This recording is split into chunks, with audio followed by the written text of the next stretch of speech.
right, it's Hobbit again with Greg D.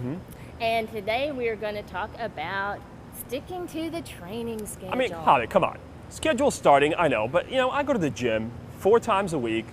I run 6 miles on that elliptical. I can just go ahead and just kind of skip ahead and start running 6 miles while everyone else just kind of catches up to me. Yeah, you could do that. And then, while you're recuperating from that and everybody is in their long mileage and you are hurt, you're not going to make it to the start line. The gym is not the same as running out here. And no, it is not. And the elliptical is a great tool, but it is not the same as pounding on the pavement. Oh, man, let me tell you.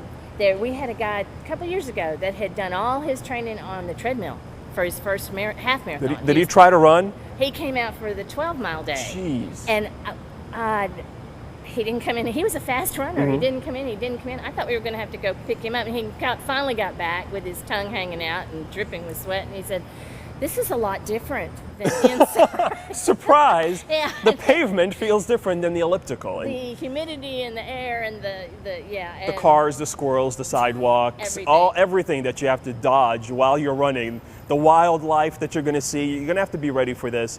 Make sure, and I haven't run in a while. I had a little bit of an issue with my foot, so even myself, I'm going to start with that build-up schedule and not only get used to the running cardiovascular wise, it's about my joints. It's about your joints. My joints, my hips. They're not used to the pounding. The elliptical basically eliminates all that. A lot of people, this will be their first time getting out, and the first day on the build-up schedule says 1.6 miles, 1.5 miles, a mile and a half, and a lot of us are like, 1.5 miles. It's almost a waste of time. And I will have a lot of people that go out and they'll do a mile and a half, and they feel really good, and they forget. They should have turned around. And so they end up doing more like 3 or 4 miles their first day, and then they're done. This happens to a lot of people and a lot of things. You go out and you really feel good and you do too much the first day, and then you don't ever make it to the second. And you're not ready to do that next mile and a half the next day. That's why it's split up that way. Another important thing that I must admit, the first time I trained, I didn't pay attention to. Those rest days on the schedule, they are there for a reason, and they mean take your behind, sit it down, relax. Give your legs a break. Cross training to me does not mean boot camp at 5 p.m. on the business parking lot on your rest day. Right. That's and that's one of the things.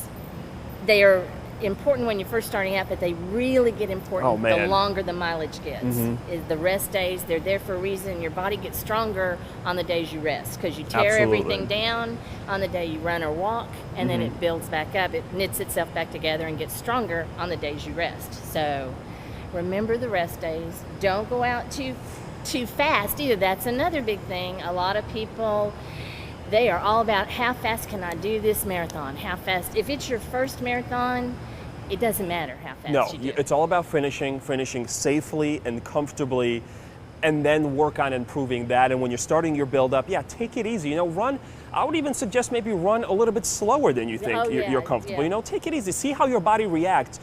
You've got a lot of time to adjust as you move through the season. You don't want to mess it all up in the beginning and then not be able to train later on. Yeah, one of the things that is our job as coaches, Tom and I, is to get you to the start line healthy. And if you break in the middle or at the very beginning, you're not even going to get to the start line. Exactly. So right away we failed at our job because we didn't get you where you needed to be.